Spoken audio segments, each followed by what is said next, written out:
Hi everyone, and welcome to my channel Delicious Kitchen. I'm Hiba and I'm here to share with you delicious and easy recipes that you can enjoy and share with your family and friends. Today I'm going to show you how to make mung bean soup with orzo pasta. It's simple, it's easy, it's delicious, and it's very comforting. So let's get started. In a large pot over medium-high heat, I added 2 tablespoons of olive oil and I added 1 diced onion and sauteed until translucent. This should take about 2 to 3 minutes. Then I added 4 cloves of minced garlic and I continued to saute for another 2 to 3 minutes. Here the smell was unbelievably good. It already smelled so delicious. I then went on and added my 1/4 cup of tomato paste and I sauteed a little bit, tried to caramelize and get rid of the acidic flavor that raw tomato paste usually has. Here you can see me adding 4 cups of water, but if you've got vegetable stock then go ahead and use that because it's going to give you a much richer flavor. I didn't have any on hand, so I just used water.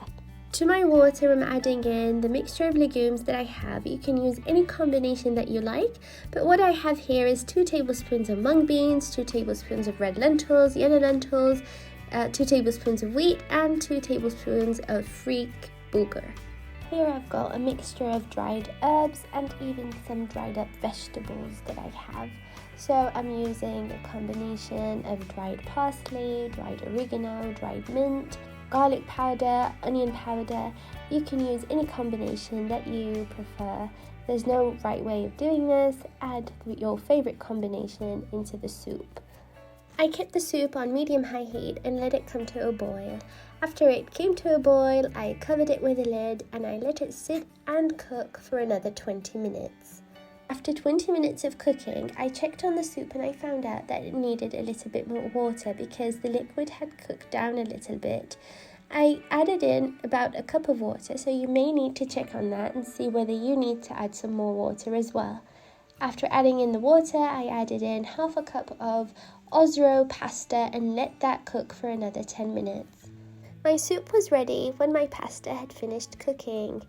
The thickness and the texture of the soup was to my liking. It seemed to look good and I just wanted to get a bite out of it. So here I am, I served it and I garnished it with a little bit of parsley and I tasted it and it was delicious.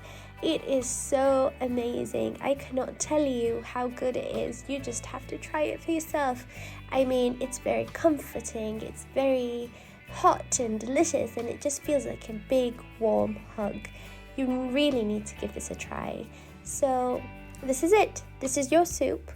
Make it, enjoy it, share it with your family and friends, and if you do make it, please take a photo and share it with me. Tag me on Instagram. Let me see your recreation of my recipes. Thank you very much for watching. If you like this video, please give it a thumbs up and please subscribe to my channel for more videos and more easy and delicious recipes. Take care. Bye bye.